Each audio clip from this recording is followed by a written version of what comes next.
This is worthless. It's less than worthless, my boy. Greetings, fellow mortals. Just a reminder saying it's just my opinion is for cowards. Oh, and I'm going to be spoiling the entirety of the Borderlands movie. Not that it really matters, but here's your heads up. Normally, I don't take notes. I have a pretty good memory for story stuff, but in this case, I really wanted to remember all of the things that annoyed me, so here we go. Boring voiceover, a short joke, unfunny daughter character, oh, Star Wars references, terrible action with no blood and gore, Krieg is okay, too old joke, cliche lines, not in here but then she immediately pulls out a gun, Marcus is okay, Pandora looks like trash but that fits the game so it's okay, Claptrap equals good, question mark, faithful adaptation, Shields goes into a dark room without her gun raised, no powers whatsoever, 2 minutes of terrible witty dialogue, what is this, bad MCU movies? There's a piss joke, I give up. I continue my notes after that. Oh, it's a mommy issues movie. Once again, they're overestimating how important Tina is to Borderlands fans. Laugh at the emotional climax. Thank God it's over. And then there's one more thing. The best part of the movie was Claptrap. I repeat, the best part of the film is the robot that was purposely designed to annoy the hell out of every single person. Oh God, it's so bad I don't even know where to begin. Kids, you're both just awful. Okay, why don't I just do a real summary of this? Borderlands is a film that follows Cate Blanchett as Lilith. Make no mistake, she is the main character, which is absolutely phenomenal because she does not want to be here or to do this film at all. Almost everything comes from her perspective. She even does the voiceover in the most bored tone conceivable. But she's not the only one. The only 2 characters in the film that seem to want to be there at all is Marcus and Claptrap. Anyway, Lilith is hired to find evil CEO guy's daughter. She goes to Pandora to find Tina, and she does after a bunch of shenanigans with Claptrap. Lilith finds Tina acting all quirky and weird out in the wastelands with the help of Krieg, and Kevin Hart is out there somewhere doing something, I don't know. I can assure you that no one put any thought into this meetup scene whatsoever. After fighting amongst each other for about 2 minutes, they're surrounded by a bunch of other mercenaries looking for Tina. They want the bounty too. The protagonists team up to fight back the mercenaries and flee together, all the while getting covered in piss. And this is when the coherent part of the film ends. That's right, the terrible beginning is actually the best part of the film. Isn't that amazing?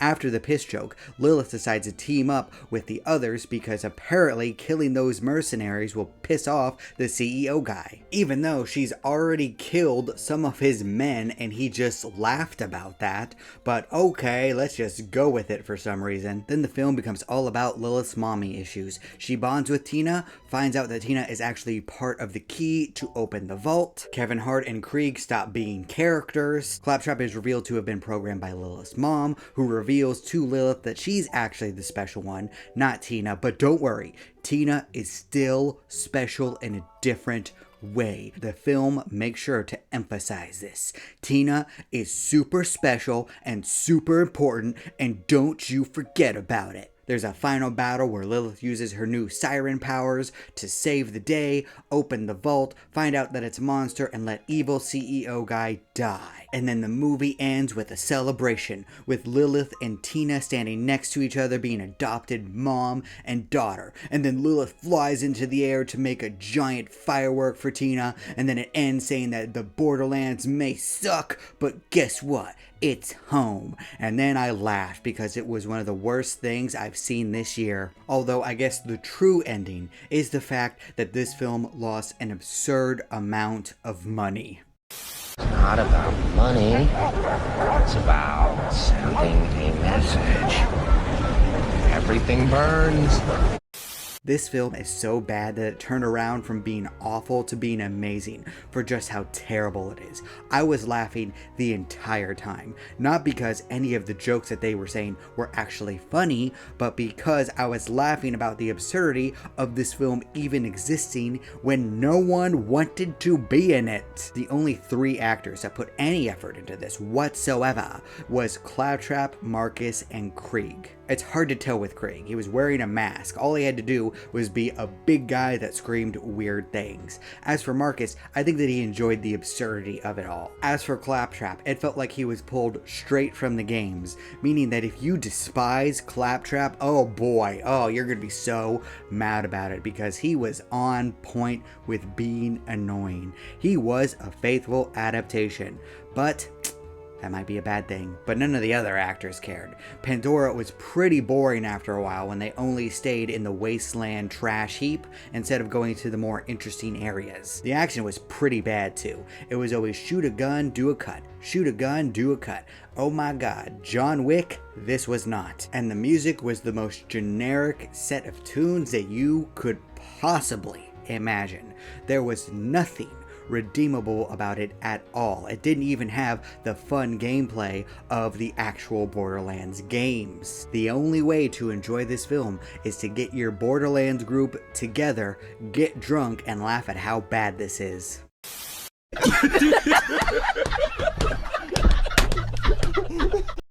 Because the writing is just as bad as Borderlands 3, which is irredeemably bad, and there is no good action to make it any better, so it just plain sucks. Personally, I love watching dumpster fires and laughing about it and nitpicking it and just enjoying how bad something is. But most people don't have that, so do not go see this. Not that I have to give you that advice, because no one has. And the weird thing is, despite not one single soul caring about this film during the filming and production process, they still had a budget of over $100 million. Seriously, who thought this was a good idea? Is this some sort of money embezzlement scheme? Because that's the only way this makes sense to me. The Borderlands series isn't even known for its good writing. Only one game has any sort of good writing, and it's Tales from the Borderlands, and it wasn't even made by the original developers. Oh, what about Borderlands 2? Borderlands 2 was only funny because Handsome Jack's actor decided to improv most of his lines. Without Handsome Jack, it fell off really quickly. Not one single person likes the characters and story of Borderlands 3, and yet that is the writing level of the Borderlands film. Boring ass female mentor character and annoying teenage girl. Yeah, quit making the same mistake over and over again. I don't know who this was for. I don't know what the plan was. And the only reason I'm complaining about Lilith and Tina is because there aren't any other real characters in the film. Kevin Hart is Kevin Hart until he disappears. Krieg is Krieg, meaning he's just the silent crazy dude for most of the time. Claptrap is Claptrap, there's no evolution there. And the villain is just boring. So there's no characters to hook yourself onto. The setting becomes boring because it's just a trash heap. And then the plot is nonsensical and stupid. Boy, aren't they lucky that Lilith decided to actually go to Pandora instead of drifting off to somewhere else, because without her, the plot wouldn't have worked at all. And boy, isn't it lucky that Claptrap actually managed to find her on a big ass planet where she could have landed anywhere at any time. You know writing is good when there needs to be constant coincidences and lucky breaks in order for the plot to work from the beginning all the way to the end. Oh, well, isn't that convenient?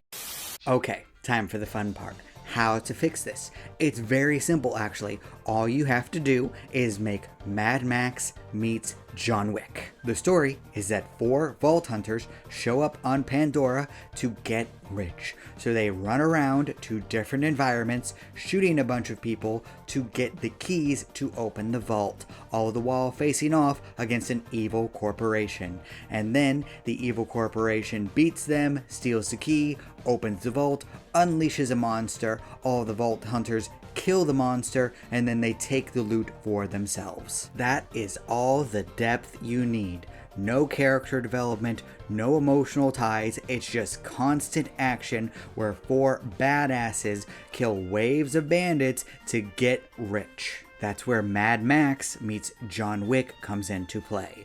Just make different scenes either involving vehicle combat or just gunplay combat. It's not that difficult. You can do it. If those two types of films can pull it off, then a $100 million budget video game adaptation sure can. Adapt the gameplay, not the writing.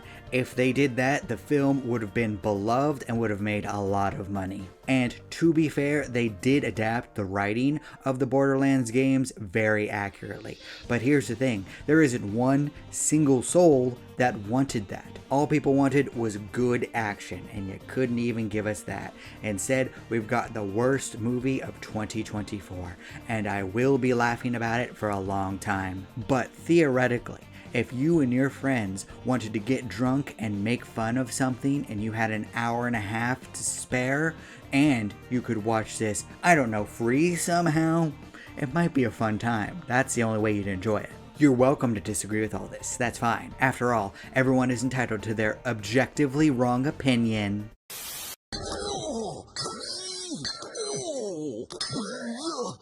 Well, that was pointless. Thank you all so much for watching. Still here? Good night, everybody. Do not despair.